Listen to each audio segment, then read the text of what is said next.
Today, I hope everyone is in good shape away from coronavirus disease.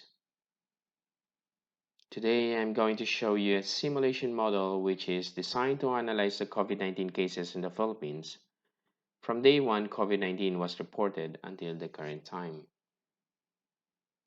The simulation model provides you great insights on what's happening in the ground. A bird's eye view, I may say, that might help our leaders in the Philippines to provide better solutions in the midst of crisis. Please watch till the end of this video as the most important part, which is the analysis, will be covered on the latter part. But before I proceed with the actual demonstration, I would like to introduce myself first. My name is Romeo, and I'm residing abroad with my family. I am not a statistician or mathematician, but I have great passion in providing solutions using technology. I'm a discrete event simulation modeler, a Microsoft Certified Solutions Associate BI reporting, Microsoft Office Specialist Master, and an Excel expert.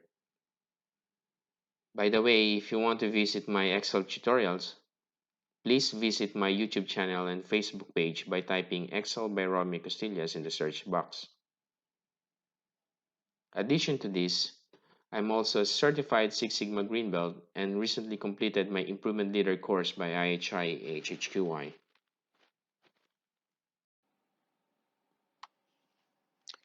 I understand that there are great business intelligence tools out there which are currently utilized by teams who are analyzing COVID cases in their respective countries. Such tools like Power BI and Tableau. But there's one more tool that can be used which is very effective and efficient when it comes to providing insights and other useful information. As we all know, understanding the current situation is highly critical, and without having a clear picture of it may lead to wrong decisions, unnecessary costs, or making the situation even worse. This tool that I'm talking about is discrete event simulation modeling, where our primary objective is to create a model that mimics the current system, which in our case, COVID-19 cases in the Philippines. A reflection of reality is what we are trying to achieve in here to ensure accuracy of the results that can be later on used in planning. Discrete event simulation is highly data dependent. It is critical to say that data must be accurate as much as possible in order for the model to generate accurate results. Big thanks to the data team of DOH as the data is very useful. It has almost all information that I need to create a simulation model. Trust me guys, they keep on updating the format and the information in there to provide the public a more accurate and complete data. Thanks again for promoting transparency. Disclaimer. Although the data was extracted from DOH site, we cannot say that this simulation model is a true depiction of reality for the reason that it didn't go through a normal simulation process. From data collection, conceptualization of the model, verification and validation of the model, these steps must have active participation of our stakeholders or partners. But given that all assumptions are validated and correct, the team who is handling the COVID-19 cases in the Philippines may be able to use this to analyze the cases per day until such time that we achieve our goal to set Philippines as a COVID-19 free country. Input variables. With the help of Power Query and Excel, the data was transformed into something that the simulation software can understand. So the model is really flexible as you can change your assumptions instantly by just simply updating the Excel file that links to this model. Now that I gave you a brief background of the model, let us now proceed with the actual simulation model. Let's get started. So this is our simulation model. But before I start to play the simulation model, I would like to give you first an important information about this. So the model will run from January 30 until today's date, May 6. As we run the model, you will about to see a day and time guide located on the upper right corner of the screen. I actually put another one here which says month, day, and year, and this will tell us which particular day we are simulating. Also, if you may notice that we have some entities here which are color coded according to their health status. Let's take a closer look. Upon playing the model, you will be able to see some patients going into our system. These are color coded patients. So if you happen to see some patients wearing red, it only means that the patient happened to die, unfortunately. We're actually looking forward to see more green patients here, which means that they're able to recover. Yellow, if you see some yellow patients, it means that they are asymptomatic. Purple for critical patients. Blue for mild. And pink for severe.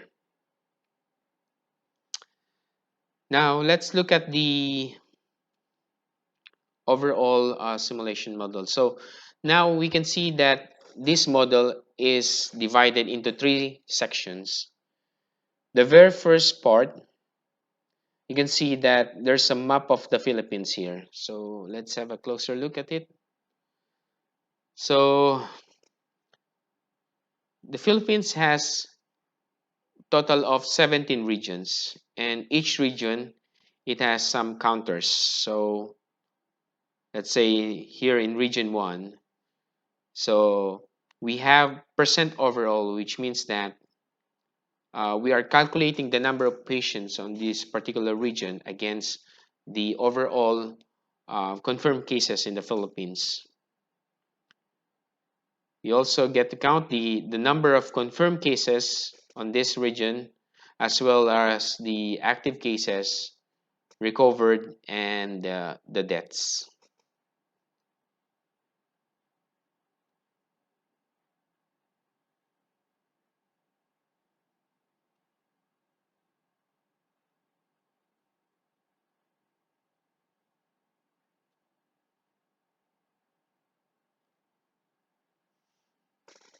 So now if we're going to look at the center section of our screen, we have a dashboard in here which says a lot of information. But take note that this is not the in-depth analysis that we have for this simulation model. So this is just a snapshot of the report which is being captured on a particular day. So these are high-level information that we should be looking at every day. So as you can see on the dashboard, we have the total confirmed cases here. We're also calculating the daily new cases as well as the recoveries and the deaths.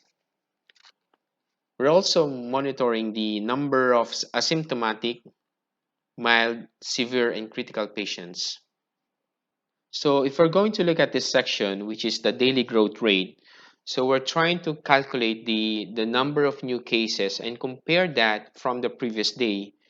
The way we computed the daily growth rate is we get the previous day case divided by the new cases. Also, we have the recovery rate here, which we calculated by the number of recoveries divided by the total confirmed case. Same goes with the death rate. We get all the number of deaths divided by the total number of confirmed cases. Now, if we're gonna move on to the bottom part, we can see that we have a split of male and female patients here by their age group. So for the first column, we can see we have 0 to 10 years old. Next is 11 to 20 years old, 21 to 30 years old, and so on and so forth. Now, moving along to the last section of the model. Let me adjust the window size first so that you will be able to see. So this section has a report for top 4 regions in the country which have the highest number of COVID-19 cases. This accounts to 94% of the total as of this report date. These are National Capital Region, Region 4A, Region 7, and Region 3. And if you may notice that we have a detailed report here per city. Take note that we only capture those cities which have reported cases. We get total confirmed cases, active cases, recoveries, and deaths per city. So now that I've given you intro in this model, we'll start to play now the model in a moderate speed. We'll adjust the scroller to lower the animation and we can see the patients more clearly.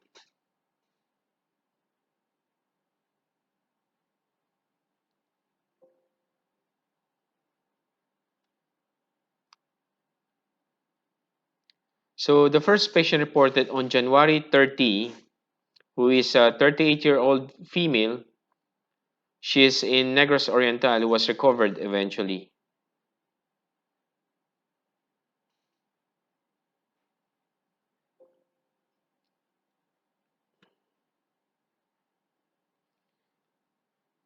The second patient reported on February 3, who is a 44-year-old male. Unfortunately, due to his condition, he wasn't able to make it.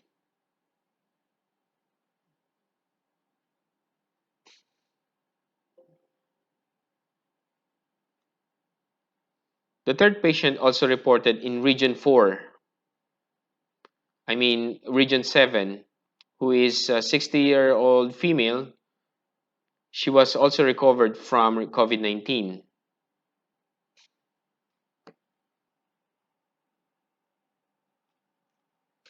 So now if we're going to look at our calendar here, we are at February 12. We still have 3 confirmed cases as of this date. Looking at the recovery rate, we're good at it because we are at 66%. Unfortunately, we already have 1 death.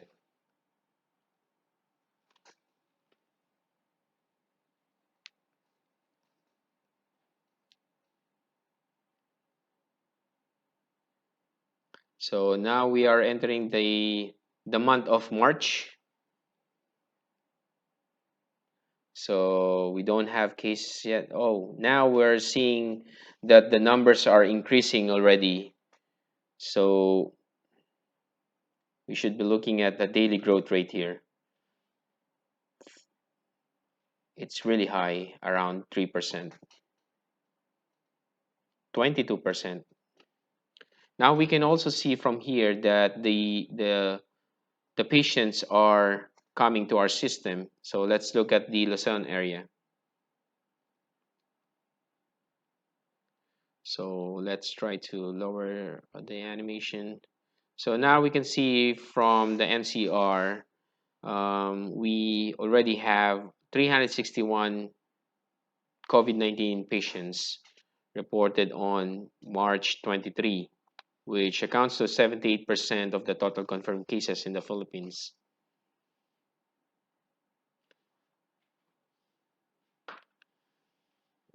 We don't have yet on Region 8 as of this time, as well as in Region 13 and also in Region 10.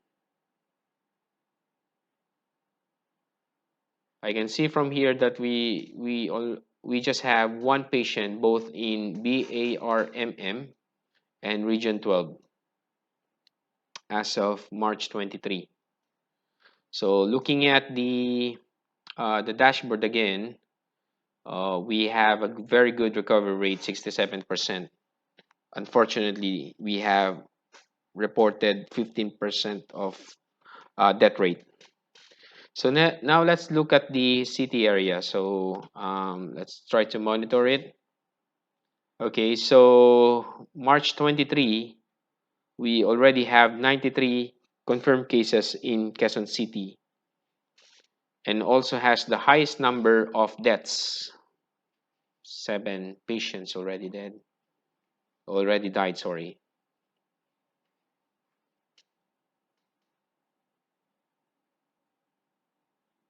Now in region 4A, I can see that Rizal has the highest number of patients.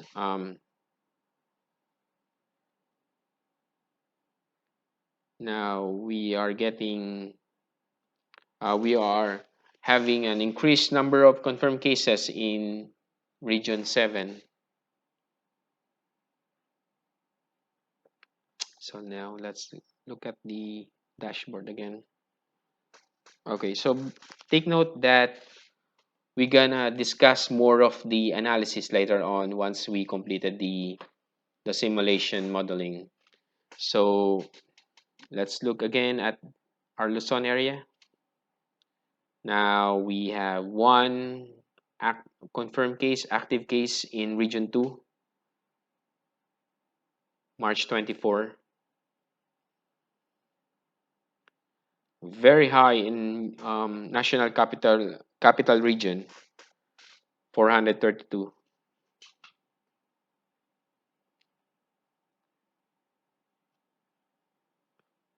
We've got two active cases in region 6 on March 24. Now we have one already in region 10.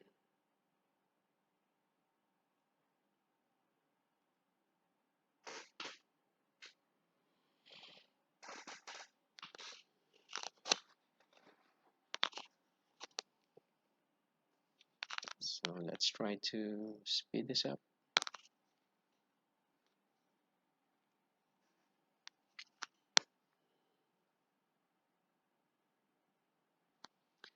So most of the patients are going to NCR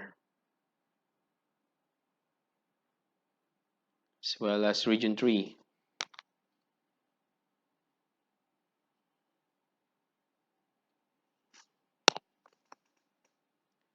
Region 4A has 12% of total confirmed cases in the Philippines.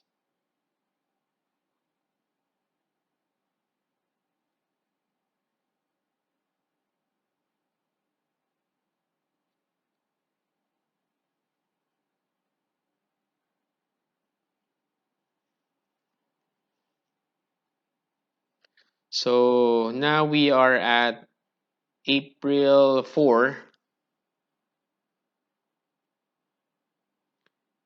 Quezon City still has the highest number of confirmed cases as well as the active cases, around 757 for confirmed cases. It also has the highest number of deaths, 46. In region 4A, we have Rizal as the highest number of cases.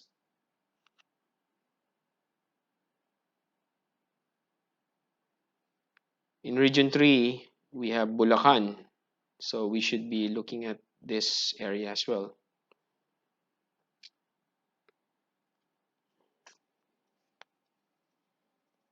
Now, looking at the main report, we are at 25 or 24% recovery rate.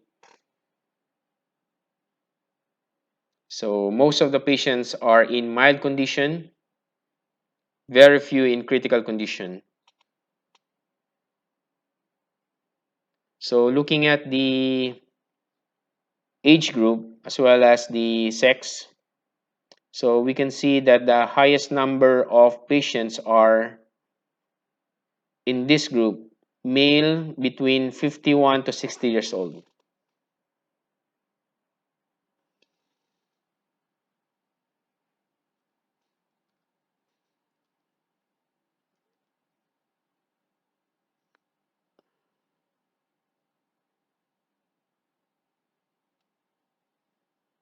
So now we can see that in region 7, it's getting higher. It's in 77% of the total confirmed cases in the Philippines.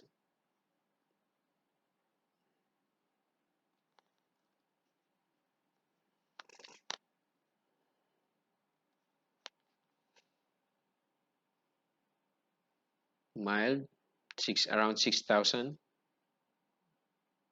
We are at um, May 5.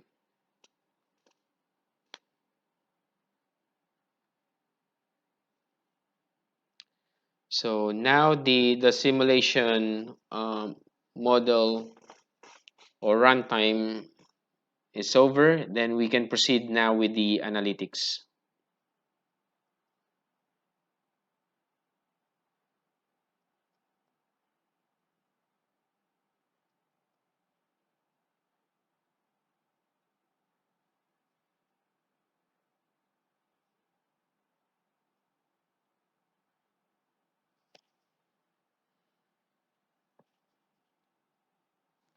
So before we proceed with the interpretation of graphs, allow me to show this area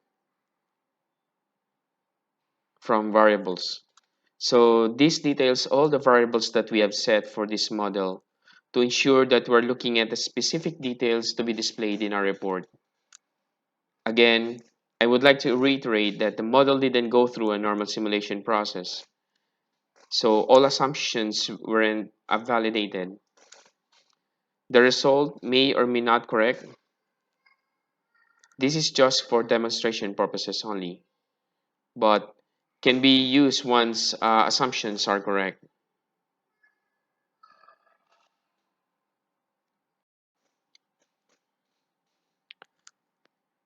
Looking at the first graph, we can see that there is a steady increase of COVID-19 cases from March 6 until today's date, May 6. Total confirmed cases has reached over 10,000.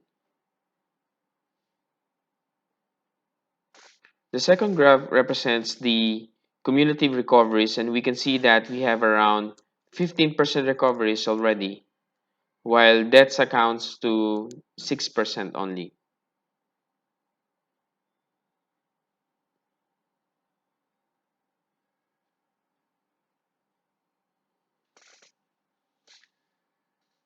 This section details the report for cumulative asymptomatic cases, critical, mild, and severe cases. Around 67% of our COVID-19 patients were in mild condition, while asymptomatic had exactly 1,000 reported cases. We have very few patients who were classified as under critical and severe cases.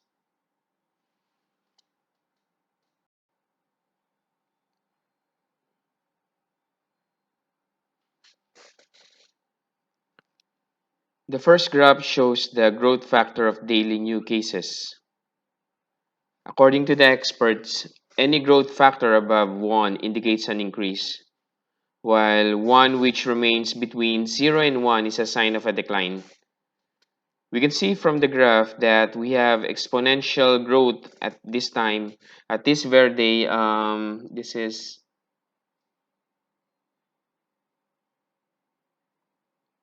March 17 with 22.5 growth rate. Looking at the data over time, we can see that we have fairly stable growth factor of 1.08.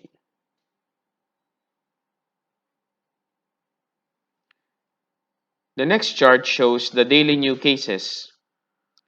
The highest number of cases was reported on March 31, as high as 538 new cases.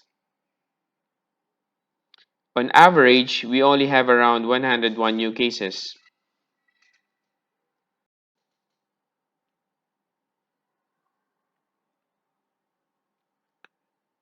Now let's proceed with analyzing the COVID-19 cases by region. We can see from the chart that NCR has the highest number of cases with over 6,000. This accounts to 65.93% of the total confirmed cases in the Philippines. Next to NCR is Region 4A and Region 7 with over 1,100 cases each. These two regions account to 12.45% and 11.8% of the total confirmed cases in the Philippines, respectively. Following to these three regions is Region 3 and Region 11. The rest of the regions have less than 1% only.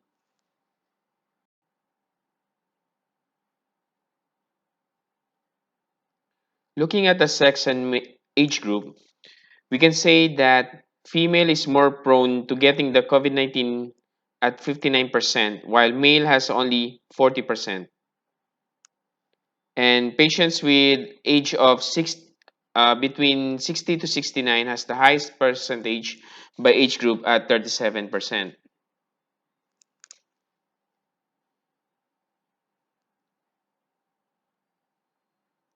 Now let's go to Luzon to assess the 8 regions. NCR still has the highest number of active cases by half of the total confirmed cases. It also has the highest number of deaths at 468. The least number of COVID-19 cases was reported in Region 4B with only 28 cases.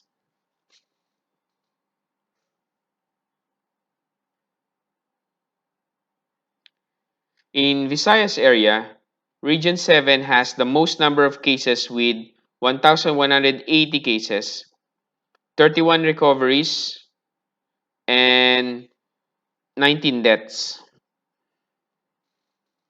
Following to this region is Region 6, while the least is Region 8.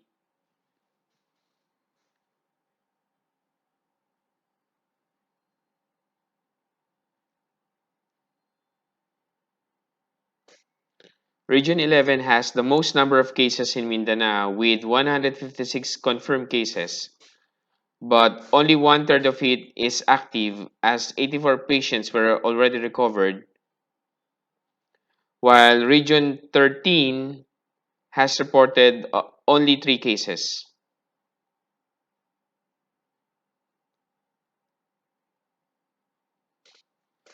Confirmed cases by city.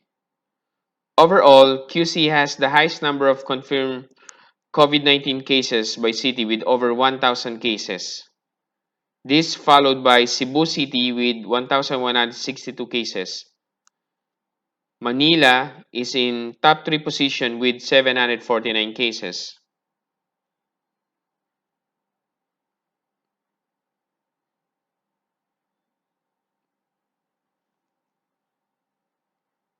While QC has the highest number of confirmed cases, it doesn't own the top spot for active cases. Cebu is reported as the highest number of active cases at 1,121. Looking at the increase per day, we can see that there is a steep increase. I believe that the government should be looking at this area because it earned the top spot with a very short period of time.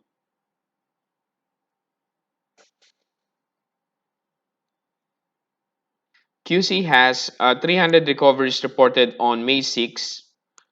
We're actually hoping that more patients will be recovered soon.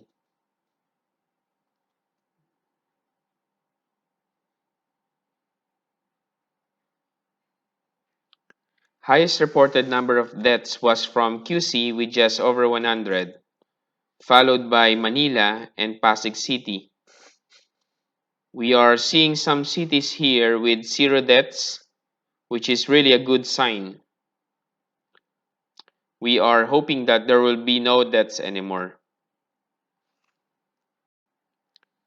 So this is the end of my analysis.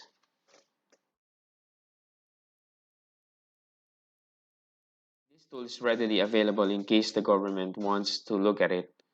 There may be some calculations that might not match with the actual figures, which is quite understandable because I took it based on my understanding. This model can be applied to city level as well in case they want to monitor their area. Feel free to contact me in case you want to review it. For our kababayans, please stay at home. We'll get through this, and that's for sure. God bless everyone. Thank you.